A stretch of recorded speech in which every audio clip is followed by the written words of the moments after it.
विरोध में बहुजन क्रांति मोर्चा के माध्यम से 18 मई को जेल भरो आंदोलन घोषित किया गया था, जिसके 3 प्रमुख मुद्दे थे। पहला मुद्दा यह था कि जो भी प्रवासी मजदूर जहां हैं उनको तुरंत उनके घरों तक पहुंचाया जाए, उनको जबरदस्ती से रोक कर ना रखा जाए।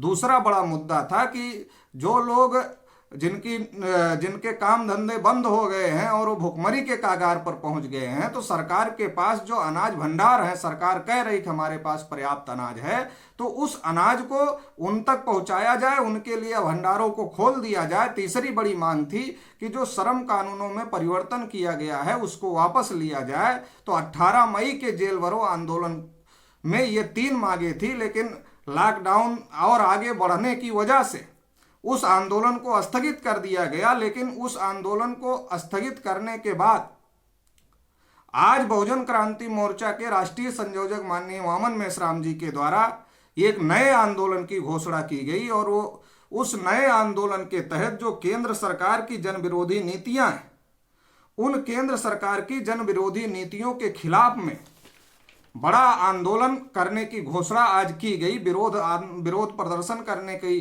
घोषणा की गई, और उसके लिए तमाम जो ये मुद्दे हैं, इनके साथ में तमाम मुद्दे लेकर के इस प्रकार का विरोध प्रदर्शन करने की घोषणा की गई।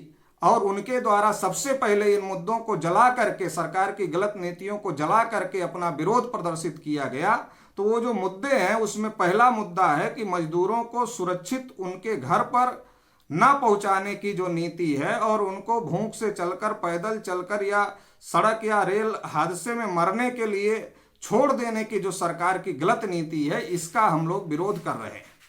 दूसरा, जो श्रमिकों का और जरूरतमंदों को जो पर्याप्त राशन पहुंचाना चाहिए सरकार को, वो नहीं पहुंचा रही है। इस जो नीति है सरकार की, इसका भी हम विरोध कर रहे हैं।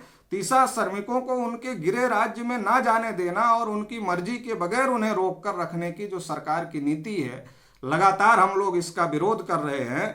श्रमिकों के काम के घंटे 8 से बढ़ाकर 12 घंटे करने का जो संशोधन कई राज्यों ने किया है, इसका हम लोग विरोध कर रहे हैं। और उनको जो मजदूरों को पूंजीपतियों का गुलाम जो बनाया जा रहा है, तो वो श्रम कानूनों में जो परिवर्तन है की जो नीति है सरकार की, उसका हम लोग विरोध कर रहे हैं। श्रमिक संगठनों को जो प्रभावहीन बनाया गया, उसका हम लोग विरोध कर रहे हैं।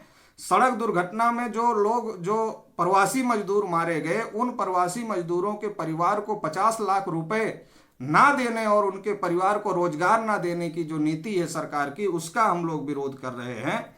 इसके अलावा महाराष्ट्र सरकार ने एक डिसीजन लिया कि SC/ST के बच्चों को जो विदेश में उच्च शिक्षा के लिए जो छात्रवृत्ति मिलती थी, उसमें क्रीमी लेयर लगा दिया। तो ये जो क्रीमी लेयर लगाया महाराष्ट्र सरकार ने, इसका हम विरोध करते हैं। अभी निर्मला सीतारमण का एक बयान आया था कि निजीकरण हर चीज का होगा। तो ये जो निजीकरण, केंद्र सरकार की जो निजीकरण की नीति है, इसका भी हम लोग विरोध करते हैं। राहत के नाम पर गरीबों के पैसों पर जो पूंजीपतियों को बचाने की नीति चल रही है, कहा जा रहा है कि गरीबों को दे रहे हैं, लेकिन गरीबों को देने का मामला नहीं है। गरीबों को नहीं दिया जा रहा है, बल्कि पूंजीपतियों को सुरक्षित किया जा रहा है। तो जो ये नीति है, इस नीति का हम लोग विरोध करते हैं। आदिवासियों की अनुसूची के विरोध में जो फैसला आया और केंद्र सरकार उस फैसले को लागू कर रही है, तो इस नीति का भी हम लोग विरोध करते हैं।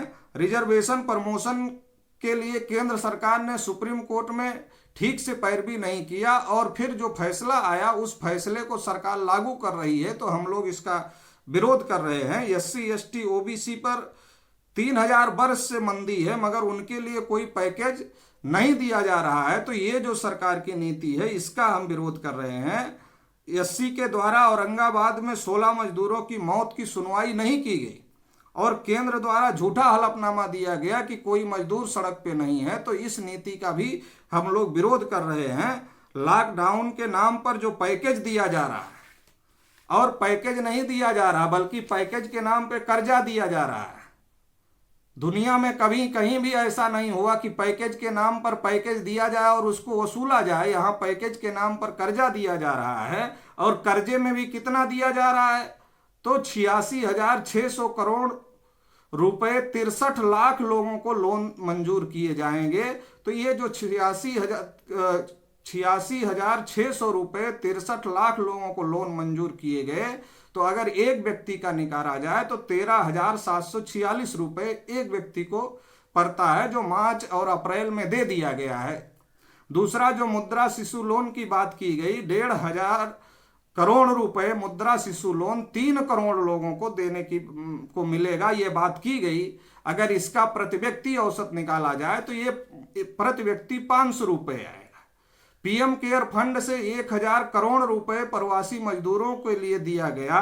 2020 की इंटरनेशनल लेबर ऑर्गेनाइजेशन के आंकड़े के हिसाब से 23 करोड़ प्रवासी मजदूर हैं। अगर 23 करोड़ प्रवासी मजदूर हैं तो जो ये 1,000 करोड़ देने की बात चल रही है, ये 43 रुपया 47 पैसा ही एक मजदूर को पड़ेगा। तो ये जो सारा राहत पैकेज के नाम पर, जो झूठा राहत पैकेज के नाम पर जो कर्जे की बात हो रही है और झूठी बातें हो रही है, और इस पर किसानों मजदूरों के लिए कोई खास प्रावधान नहीं किया गया है, तो इसका भी हम लोग विरोध करते हैं।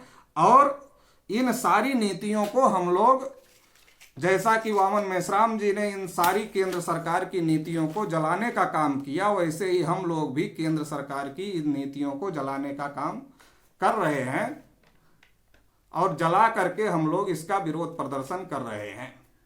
तमाम पिछड़े वर्ग के साथियों को, पिछड़े वर्ग के लोगों को, पिछड़े वर्ग के संगठनों को और राष्ट्रीय पिछड़ा वर्ग मोर्चा के सभी कार्यकर्ताओं को, पदाधिकारियों को हम ये देश भर में अपील करना चाहते हैं कि ये जो केंद्र सरकार की गलत नीतियां हैं, इसका आप भी विरोध करिए और इसको जला करके इसका विरोध प्रदर्शन, तीव्र विरोध प्रदर्शन किया जाए।